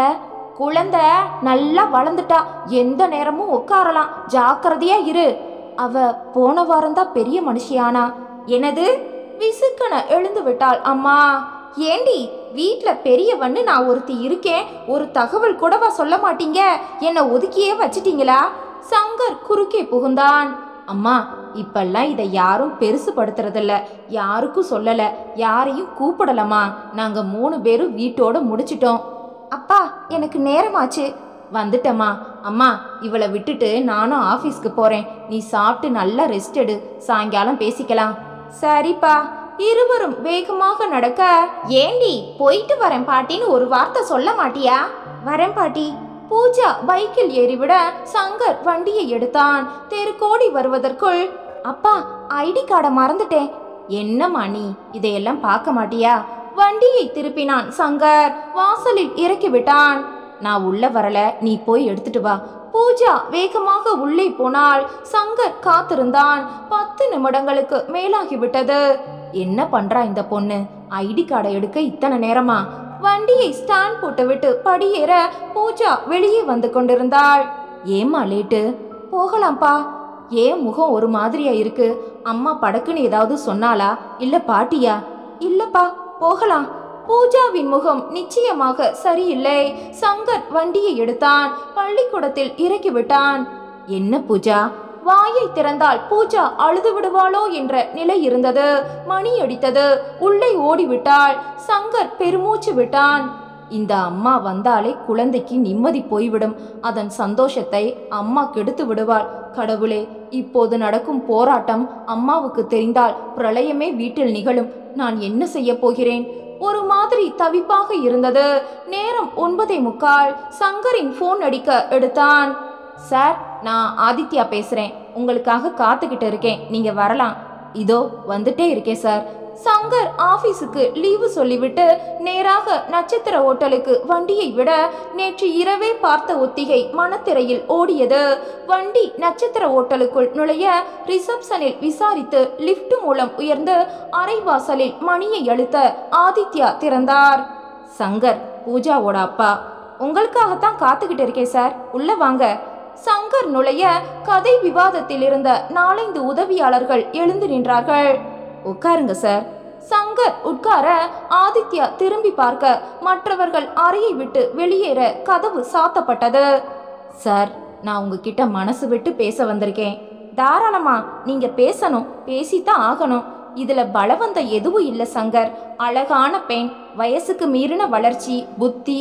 ஒரு இயக்குனரா என் படத்துக்கு இவ பொருத்தமான நாயகியா இருப்பான்னு நான் நினைச்சது தப்பா? நிச்சயமா தப்பில்ல. உச்சியில வந்து உலக புகழ் பெற்ற பல கதாநாயகிகளோட ஆரம்ப வயசு கிட்டத்தட்ட இதுதானே? தெரியும் எனக்கு. அந்த வகையில எனக்கு ஒரு நட்சத்திரம் கண்ணில் பட்டப்ப நான் அதை விட முடியுமா? உங்க முயற்சிகள் எதுவுமே தப்பில்ல, அதை நான் விமர்சிக்க இங்க வரவும் இல்லை. ஆதி குழப்பத்துடன் நிமிர்ந்து பார்க்க, நானே உங்க ரசிகன், உங்க படங்களை அணு அணுவா அலசுறவேன். உங்க படம் சரியில்லைன்னு யாராவது சொன்னா சண்டைக்கு போவேன். ஆனா சொல்லுங்க சங்கர். வெற்றிக்கு நீங்க ஸ்ட்ராங்கா விதை போட்டாச்சு. ஆனா நீங்க அடித்தளம் போட வெட்டுனது சாதாரண குழி இல்ல, எங்க குடும்ப சந்தோஷத்துக்கு தோண்டின சவக்குழி. சங்கர், நீங்க சொல்ற மாதிரி பூஜா புத்திசாலி, அழகி, திறமைசாலி. ஆனா பேருக்கும் புகழுக்கும் அதிகமா ஆசைப்படுற ஒரு பெண். சராசரி வாழ்க்கையை விட்டு விலகி எவரெஸ்ட் உயரத்தை தொடணும்னு நினைக்கிறவ. அது ஒரு சாதாரண ஆர்த்தடாக்ஸ் குடும்பத்துல எத்தனை பெரிய புயலை கிளப்பி இருக்கு தெரியுமா சார்? ஆதி பேசவில்லை. சார், சினிமாவையோ அதுல உழைச்சி மக்களை சந்தோஷப்படுத்துற கலைஞர்களையோ நான் ஒரு நாளும் கேவலப்படுத்த மாட்டேன். ஆனா இந்த வயசுல இந்த கனவு தொழிற்சாலைக்குள்ள நுழையிற ஒரு பெண் எல்லாத்துக்கும் எல்லாருக்கும் ஈடு கொடுத்துதானே தீரணும். மாட்டேன்னு விலகி நிற்க முடியுமா சார்? இல்ல தப்பிக்கத்தான் விடுவாங்களா? ஆதியால் பேச முடியவில்லை. நூல் கையில இருக்கிற வரைக்கும் தானே பட்டம் நம்ம கண்ட்ரோல்ல இருக்கும். நூல் நழுவிட்டா பறக்கிற பட்டம் கோபுர உச்சியில போய் உட்காரலாம், தந்தி கம்பத்துல மாட்டி கிழிஞ்சும் போகலாம் இல்லையா? இதுல என் மகளுக்கு எது வாய்க்க போகுது? கேட்டபோது குரல் இடறியது. ஆதி எழுந்து வந்தான். மிஸ்டர் சங்கர், அழகா பேசுறீங்க, எனக்கு கூட வார்த்தைகள் இப்படி வசப்படல. சரி சங்கர், நீங்க சொல்ற எல்லாமே சரி. ஒரு தகப்பனாரா உங்க உணர்வுகளும் காயங்களும் நியாயம்தான். நான் இப்ப கேக்குறேன், பூஜா உங்ககிட்ட எல்லாம் சொல்லிட்டாளா? எதையும் மறைக்கல, தெளிவா இருக்கா. குட், அதைத்தான் நானும் இப்ப பேசுறேன். அந்த பெண் அழகா பேசி இருக்கா உங்ககிட்ட. அழுத்தமான அவளோட கனவுகளை நீங்க உடைச்சா அவ சந்தோஷமா ஒரு நல்ல மகளா உங்க கூட வாழவே மாட்டா. உங்க நிம்மதியும் சேர்ந்து குலையும். பிடிவாதமும் துணிச்சலும் உள்ள பெண்கள் உடைச்சிட்டு வெளியில வந்துடுவாங்க. உடைச்சிட்டு வர முடியலனா உடைஞ்சு சுக்கு நூறாயிடுவாங்க. அதனால நான் உங்க மனசை கலைக்கல. எது நிஜமோ அதை உங்களுக்கு வெளிச்சம் போடுறேன். ஒரே ஒரு உத்தரவாதம் உங்களுக்கு தர என்னால முடியும். என்ன? இந்த ஆதியோட படத்துல அறிமுகமானவங்க யாரும் வீணா போகல. பேரும் புகழும் உச்சத்துல கொடிகட்டி பறக்க வாழ்றாங்க. உங்க மகள் அந்த வரிசையில முதல் இடத்துக்கு வருவா. போதுமா?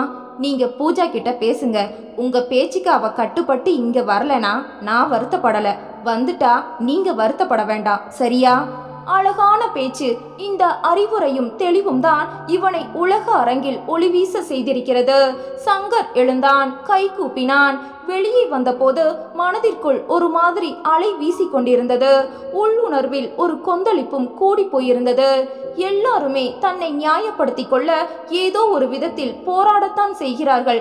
ஆபீஸுக்கு போக பிடிக்காமல் கடற்கரையில் போய் உட்கார்ந்தான். பட்ட பகலில் படகு மறைவில் சதை வியாபாரம் சூடு பிடித்து கொண்டிருந்தது.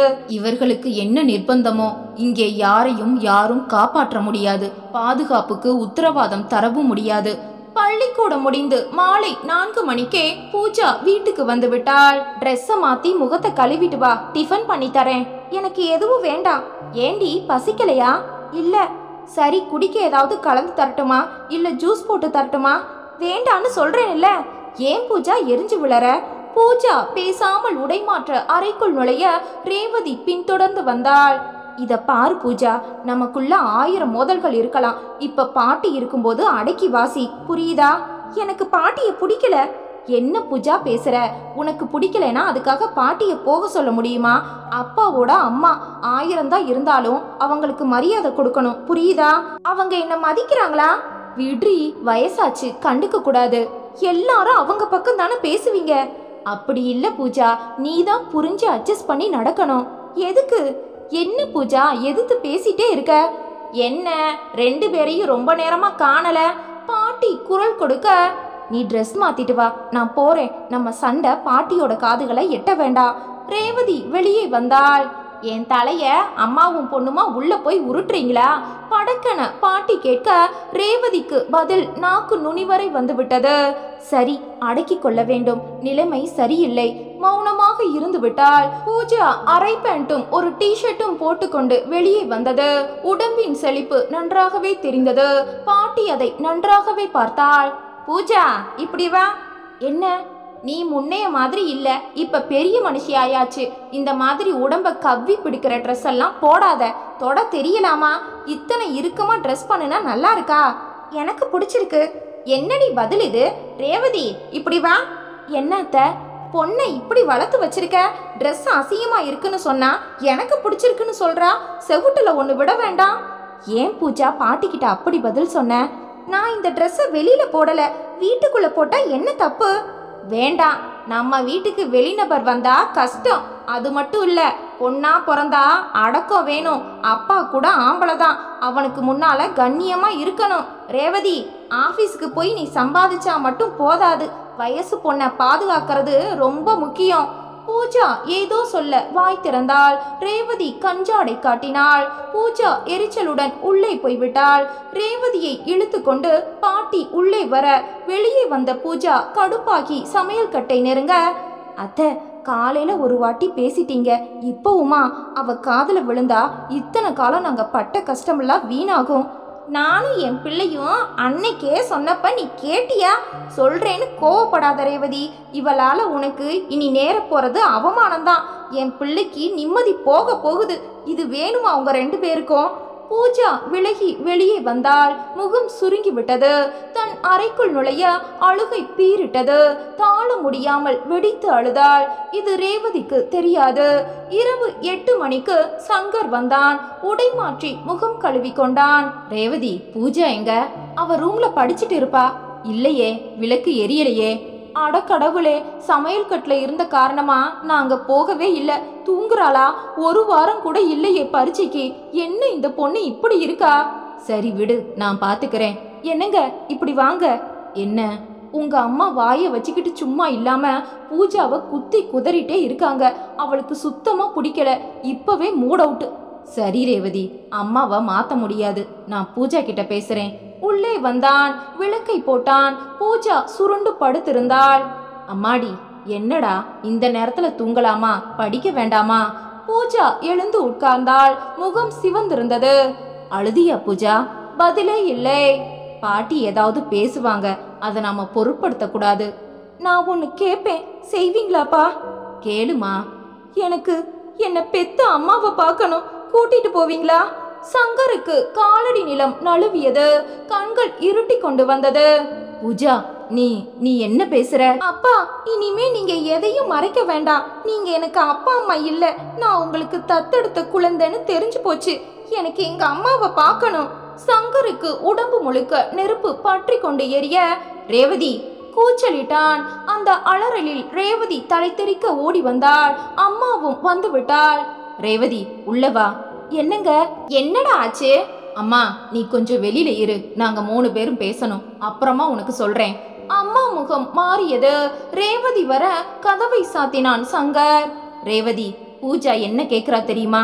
என்ன? அவளை பெத்த அம்மாவை பார்க்கணுமா? எப்படி கேக்குறா? என்ன பேசுனீங்க அவகிட்ட? சொல்லுங்க. அப்பா, நானே சொல்றேன். காலையில ஐடி கார்டு மறந்து எடுக்க நான் உள்ளே வந்தேன் இல்லையா? பூஜா சொல்ல தொடங்கினாள். பூஜா உள்ளே வர சமையல் கட்டில் பேச்சு சப்தம் கேட்க பூஜா உள்ளே போய் தன் கார்டை எடுத்துக்கொண்டு தண்ணீர் குடிக்க கிச்சனை நெருங்க, அதுக்கு என்கிட்ட ஒரு மட்டு மரியாதை இல்ல. விடுங்க அத்தை. எப்படி விடுறது? இதே என் சொந்த பேத்தியா இருந்தா இப்படி இருக்குமா? அத்தை, உன்னால பிள்ளை பெத்துக்க முடியாதுன்னு ஆயிடுச்சு. அவனோட தம்பிக்கு 3 பிள்ளைங்க. உன்னை எடுத்து நீங்க வளர்த்துருக்கலாம், சொந்த ரத்தமா இருந்திருக்கும். அதை விட்டுட்டு அநாத விடுதியில போய் தத்தெடுத்தீங்க. யாரோ பெத்து போட்டுட்டு போன சனிய அநாத போனோம். அது நமக்கு எதுக்குடி? அத்தை, இருடி. தத்து புள்ள என் மகனுக்கும் இஷ்டம் இல்ல, குடும்பமே விரும்பல. நீ தான் பிடிவாதம் பிடிச்ச. அவனும் வேற வழி இல்லாம தலையாட்டுனான். அத்தை, அவ காது பட தயவு செஞ்சு பேசிடாதீங்க. அவ உடைஞ்சு போயிடுவா. உங்களுக்கு பிடிக்கலனா பூஜா கிட்ட பேசவே வேண்டாம். இதை கேட்டு நொந்து போய் பூஜா வெளியே வந்தாள். சங்கரும் ரேவதியும் அதிர்ந்து போயிருக்க, இப்ப கொஞ்சம் முன்னால பாட்டி அம்மா கிட்ட என்ன பேசுனாங்க தெரியுமா? என்னால இனி உங்க குடும்பத்துக்கே அவமானமா, அப்பாவோட நிம்மதி குலைய போகுதான். சங்கர் முகம் சிவந்து போனது. அம்மா கிட்ட இப்பவே நான் பேசுறேன். என்னங்க? இல்ல ரேவதி, இனி மூடி வச்சு லாபம் இல்ல. அம்மா கோவப்பட்டு போனாலும் தப்பு இல்ல. வேண்டாம்ப்பா, பாட்டி தான் இங்க இருக்கணும். ஏன்னா உங்களுக்கு அவங்க அம்மா. நான் என் அம்மாவை பார்க்கணும். என்னடி பூஜா இப்படி பேசுற? நான் தாண்டி உன் அம்மா. என்ன பெத்தவ ஏன் அநாத விடுதியில என்ன போட்டா? நான் கேட்கணும். அதை கேட்டு இப்ப என்ன லாபமா? உன் அப்பா அம்மா சட்டப்படி நாங்க தான் பூஜா. சட்டம் வேற, ரத்த பந்தம் வேறையாச்சேப்பா. ரேவதி அழுது விட்டாள். பூஜா, அப்படியெல்லாம் பேசாதடி. அப்பா, நான் எங்க அம்மாவை பார்த்தே ஆகணும், ஏற்பாடு செய்யுங்க. அப்பாவின் கைகளை பிடித்து கொண்டு அழுதாள். சரிம்மா, நான் நாளைக்கே முயற்சிக்கிறேன், நீ வந்து சாப்பிடு. இல்லப்பா, எனக்கு பசியே இல்ல, எங்க அம்மாவை நான் பார்த்தே ஆகணும்.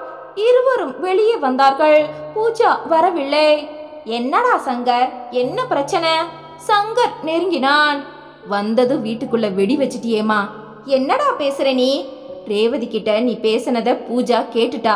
நாங்க கட்டி காத்த நிஜத்தை நீ தேங்காய் மாதிரி போட்டு உடைச்சிட்ட. பூஜாவுக்கு தான் தத்து பிள்ளைன்னு தெரிஞ்சு போச்சு. இவ்வளவுதானா? என்னைக்காவது ஒரு நாளைக்கு தெரிய வேண்டியது தானே. நிறுத்துங்க அத்தை, உங்களுக்கு இது பெருசா தெரியல, ஆனா வளர்த்தது நாங்க. அவ குணம் உங்களுக்கு தெரியாது. உண்மை தெரிஞ்ச காரணமா இனி அவ எங்க கிட்ட ஒட்ட மாட்டா. தான் அம்மாவை பார்க்கணும்னு கேக்குறா. தொலையுது சனிய. அம்மா, என்ன பேசுற நீ? மனுஷத்தன்மையோட தான் நடக்கிறியா? எனக்கு 3 தடவை கருச்சிதைவு உண்டாகி 3வது அபாஷன் நடந்தப்ப கருப்பையை எடுக்க வேண்டிய துர்பாக்கியம். ஒரு குழந்தைக்காக நான் அழுக உங்களுக்கு தெரியுமா? அதான் பிடிவாதம் பிடிச்சு அநாத விடுதியில இருந்து கொண்டு வந்துட்டீங்களே, இப்ப அது உங்க அமைதியை கெடுக்குது. பேப்பர்ல பார்த்தேன், இப்ப வீட்டுல அறகுறையா நிக்கிது. உன் வயிற்றுல பிறந்திருந்தா அது அடக்கமா இருந்திருக்குண்டி. பள்ளிக்கூட மேடையில இப்படி கூத்தாடி இருக்காது.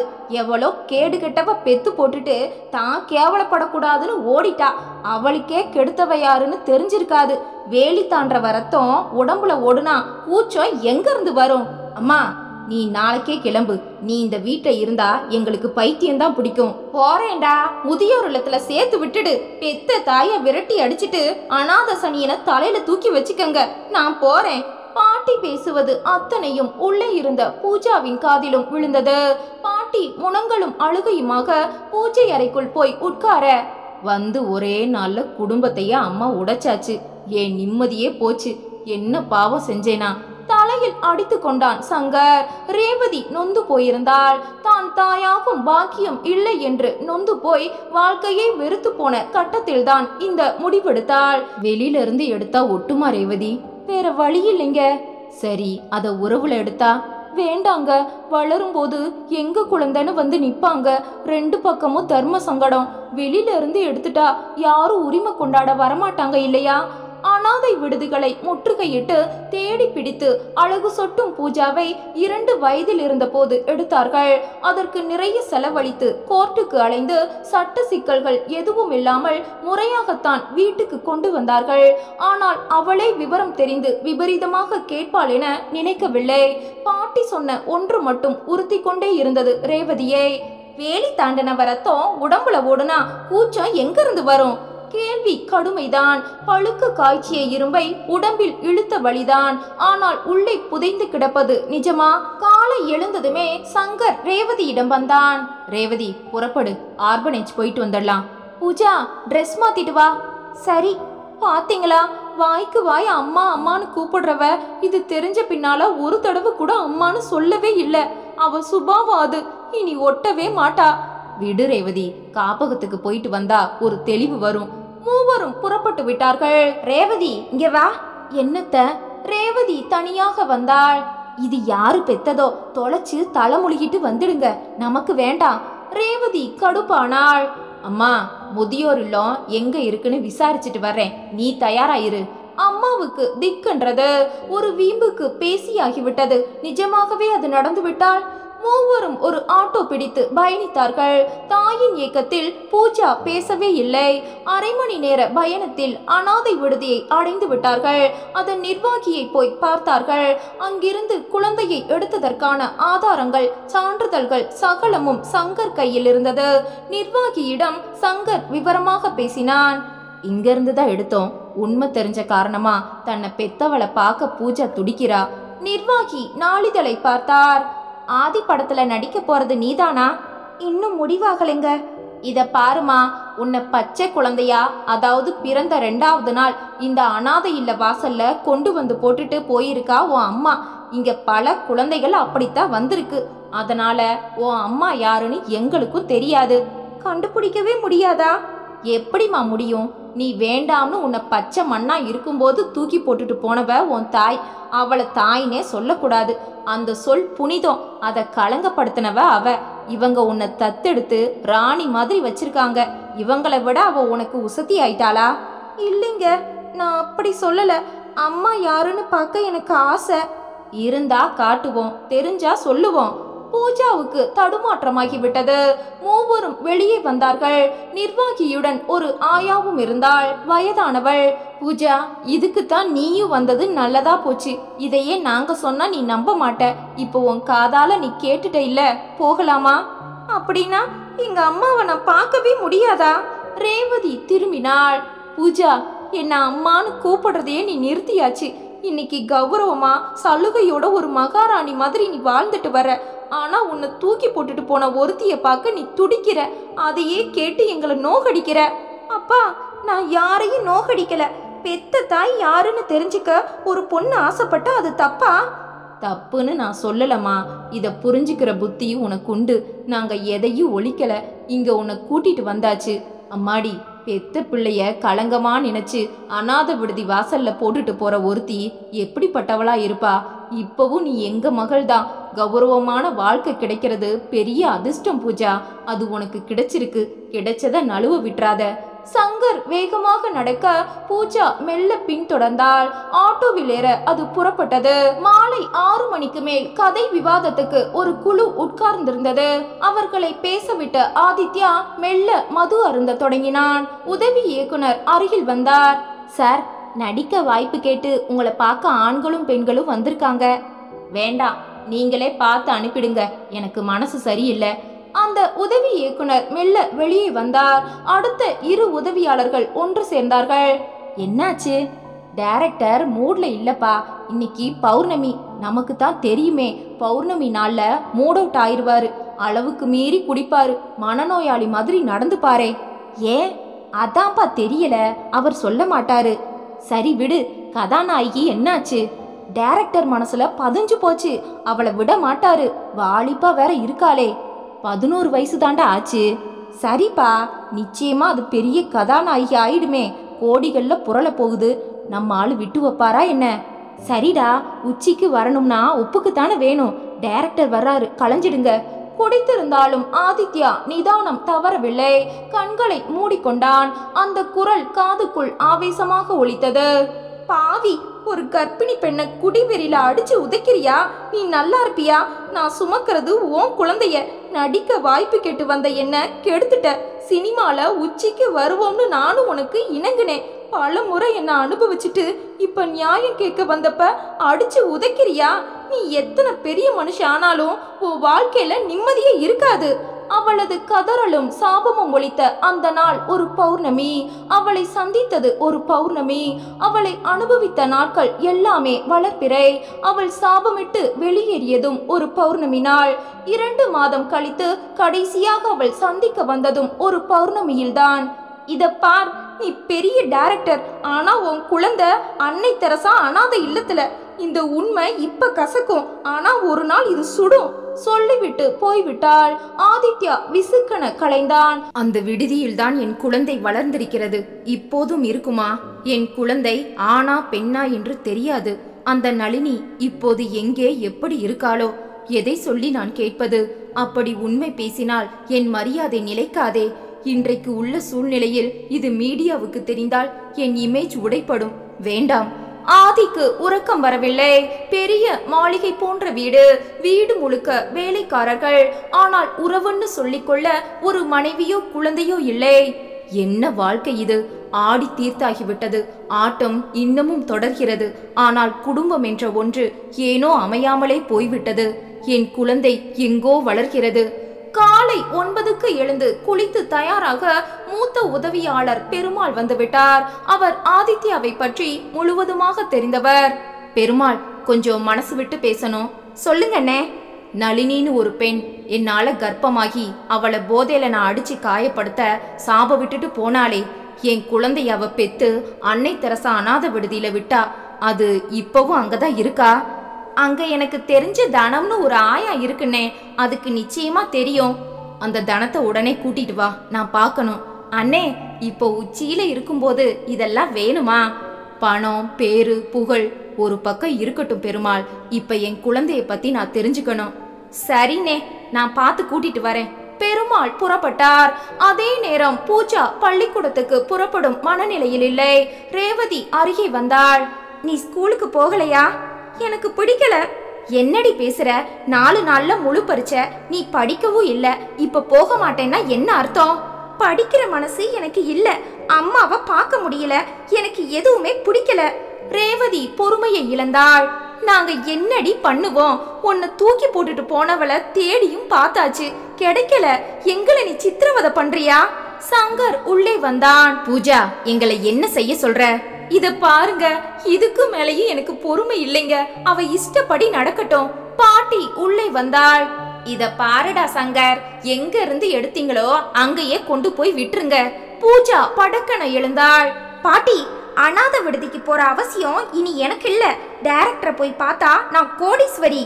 அப்படின்னா அதை செய். இந்த வயசுலயே நடிக்க போ. பல ஆம்பளைங்க கூட பழகி சீரழிஞ்சு சிரிப்பா சிரி.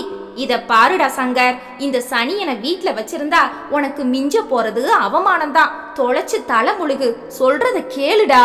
பூஜா வேகமாக உள்ளே போனாள். ஒரு பெட்டியில் 4 துணிகளை எடுத்து வைத்துக் கொண்டாள். வெளியே வந்தாள். எங்கடி போற? இது என் வீடு இல்ல, நீங்க என் அப்பா அம்மா இல்லைன்னு ஆயாச்சு. நான் எங்க போன உங்களுக்கு என்ன? சங்கர் நெருங்கினான், ஓங்கி அறைந்தான். பூஜா நிலை குலைந்தாள். சட்டப்படி நீ எங்க மகள், அதுவும் மைனர். எங்களை மீறி நீ எங்கேயும் போக முடியாது.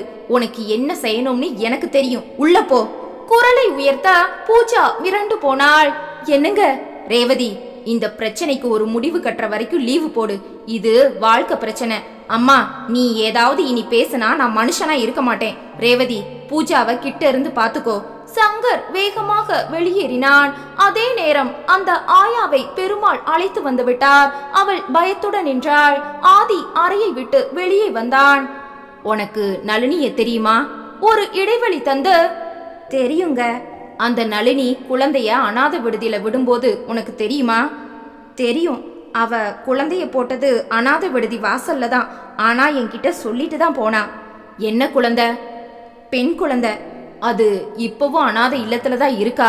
இல்லீங்க, அதுக்கு 2 வயசு ஆகும்போது ஒரு தம்பதி வந்து அதை தத்தெடுத்துட்டு போயிட்டாங்க. அப்படியா? யாரது தெரியுமா? அவங்க அந்த பிள்ளையோட முந்தா நாள் மறுபடியும் வந்தாங்க. அப்படியா? எதுக்கு? அந்த பிள்ளைக்கு எப்படியோ விவரம் தெரிஞ்சு தன்னை பெத்த தாயை பார்க்கணும்னு சொல்லிடுச்சான். ஆச்சரியமா இருக்கே. நளினி இப்ப எங்க இருக்கா? அந்த ஆயா மௌனமாக இருந்தாள். உனக்கு தெரிஞ்சா சொல்லு, நளினி எங்க இருக்கா? ஒரு விபச்சார விடுதியில. ஆதித்யா முகம் மாறிவிட்டது. ரொம்ப நாளாவே அதோட தொழில் அதுதான். தன் மகள் வளர்ற இடம் நளினிக்கு தெரியுமா? தெரியாதுங்க. நான் சொன்னேன்னு விடுதியில தெரிஞ்சா என்ன கொன்னுடுவாங்க. சொல்லக்கூடாதுன்னு சட்டம். கணிசமான பணத்தை ஆதி தந்தான். என்ன நீ சந்திச்சத வெளியில சொல்ல வேண்டாம். அந்த குழந்தை யார்கிட்ட வளர்ந்துட்டு வர்றான்னு உனக்கு தெரியுமா? ஐயா, என்ன மன்னிச்சிடுங்க. எதுக்கு? உங்ககிட்ட கதாநாயகியா நடிக்க போறதா பூஜான்னு ஒரு பொண்ணை பத்தி செய்தி வந்திருக்கே. ஆமா, அதுதாங்க. இடி இடித்தது ஆதியின் மண்டைக்குள். பூஜா நளினியின் மகளா? ஆமாங்க. இது நளினிக்கு தெரியுமா? தெரியாதுங்க. தெரிய வேண்டாம். யார்கிட்டயும் இதை சொல்லாதீங்க. நீங்க போகலாம். ஒரு மாதிரி உடம்பு முழுக்க ஆடிவிட்டது. டான்ஸ் நடந்த போதும் இங்கே வரவழைத்த போதும் அந்த உடம்பின் வாலிப்பை நான் பார்த்த பார்வை. கடவுளே, என் மகளா பூஜா? என் ரத்தம் உடம்பில் ஓடுவதால் தான் கலைத்துறைக்குள் காலை வைக்கும் வேகம் வந்துவிட்டதா? உதவியாளர் வந்து, சார், சங்கர்னு ஒருத்தர் உங்களை பார்க்க வந்திருக்கார். திக்கன்றது. சங்கர் ஏன் வந்திருக்கிறார்? உள்ளே ஒரு யோசனை ஓடியது. சற்று அவகாசம் எடுத்துக்கொண்டான். வர சொல்லுங்க. சங்கர் வந்து வணங்கினான். சொல்லுங்க சங்கர். மிஸ்டர் ஆதி, பூஜா எந்த நேரமும் உங்களை தேடி வரலாம். நான் இப்போ ஒரு கதை சொல்ல வந்திருக்கேன். உண்மை கதை. உங்களுக்கு அது தெரிஞ்சே ஆகணும். அன்னை தெரசா இல்லத்து கதை தானே? ஆயா இப்பதான் வந்துட்டு போறாங்க. என்ன சொல்றீங்க? நளினிய ஒரு பெரிய மனுஷன் கர்ப்பமாக்குனான். நியாயம் கேட்டு வந்தவளை அடிச்சு உதச்சான். அவ புள்ளைய பெத்து அனாதை விடுதியில போட்டுட்டு அந்த விவரத்தை பெரிய மனுஷன் காதுல போட்டு சாபமும் விட்டுட்டு போனான். இப்ப முழு நேர விலைமாதா ஒரு விபச்சார விடுதியில தொழில் நடத்துறா. அவதான் பூஜாவோட அம்மா. இந்த விவரத்தை சொல்லி பூஜாவை உங்க அம்மாவை பார்க்க வர்றியான்னு கேளுங்க. நிச்சயமா வரமாட்டா. இதெல்லாம் உங்களுக்கு எப்படி தெரியும் ஆதி? அந்த பெரிய மனுஷன் நான் தான். என்னது? பூஜா என் மகள் தான். சங்கர் ஆடி போனான். எனக்கே இப்பதான் அந்த உண்மை தெரிய வந்தது. மிஸ்டர் ஆதி, இது பூஜாவுக்கு தெரிஞ்சா அவ மனநிலை எப்படி மாறும்னு தெரியலையே. தன் தாய் ஒரு விபச்சாரியா வாழ்றது பூஜாவுக்கு தெரியட்டும். அது தெரிஞ்சாதான் தான் இன்னைக்கு வாழ்ற கௌரவமான வாழ்க்கை பூஜாவுக்கு புரியும். ஆனா நான் தான் அவ அப்பான்னு தெரிய வேண்டாம். ஆதி, அது தெரிஞ்சா பூஜா என்கிட்ட வந்துடுவா. இங்க வந்துட்டா என் மகளா இருந்தாலும் என்னாலேயே அவளை காப்பாத்த முடியாது. அம்மாவோட நிலை மகளுக்கும் வர வேண்டாம். இத வெளியில சொல்ல மாட்டேன்னு எனக்கு சத்தியம் பண்ணுங்க சங்கர். ஆதியின் கைகளை சங்கர் அழுத்தி பிடிக்க, பூஜா நடிக்க வரக்கூடாது. இங்க அவளை அனுப்புங்க. அவமானப்படுத்தி நான் அனுப்புறேன். நீயே ஒரு அனாதை. உன்னை மகாராணியா அவங்க வச்சிருக்கும் போது உங்க அம்மாவை பார்க்கணும்னு டார்ச்சர் பண்றியா? மனிதாபிமானமே இல்லாத நீ எல்லாம் என் டைரக்ஷன்ல ஒரு நாளும் நடிக்க முடியாதுன்னு நான் விரட்டி விடுறேன். வீட்டுக்கு உடைஞ்சு போய் வருவா. அப்ப அந்த ஆயாவை அனுப்பி நளினி இப்ப ஒரு விபச்சாரியா வாழ்றாங்கிற நிஜம் தெரிய வந்தா நிச்சயமா பூஜா மனசுல ஒரு பெரிய பூகம்பம் வெடிக்கும். உங்க அருமை புரியும். அது அவளோட மனநிலைய பாதிச்சுட்டா? பாதிக்காது சங்கர். 4 நாளைக்கு சாப்பிடாம தூங்காம அழுவா. அவமானகரமான தன்னோட நிலைக்காக சுய பச்சாதாபம் மேலோங்கி இப்ப வாழ்ற வாழ்க்கையை நினைச்சு பாப்பா. புத்திசாலி. இருக்கிறத தக்க வச்சுக்க அவளுக்கு தெரியும். திரும்பிடுவா. சார், சங்கர், அவ எப்பவுமே உங்க மகள்தான். அதுல மாற்றமே இல்ல. தப்பான ஒருத்திக்கும் காமவெறி பிடிச்ச ஒரு மனுஷனுக்கும் பிறந்த ஒரு பெண் குழந்தை கௌரவமான அப்பா அம்மா கையில போய் சேர்ந்தது அவளோட பூர்வ ஜென்ம புண்ணியம். என் மகளை நல்லா பாத்துக்கங்க. இனிமே நாம சந்திக்கவே வேண்டாம் சங்கர். Good bye. இந்த நிஜம் நான் தான் பூஜாவோட அப்பாங்கிற நிஜம் உங்க மனைவிக்கு கூட தெரிய வேண்டாம். சரி ஆதி. கை கூப்பி விட்டு சங்கர் வெளியே வர மனம் நிறைந்திருந்தது. வானம் வெளுத்திருந்தது.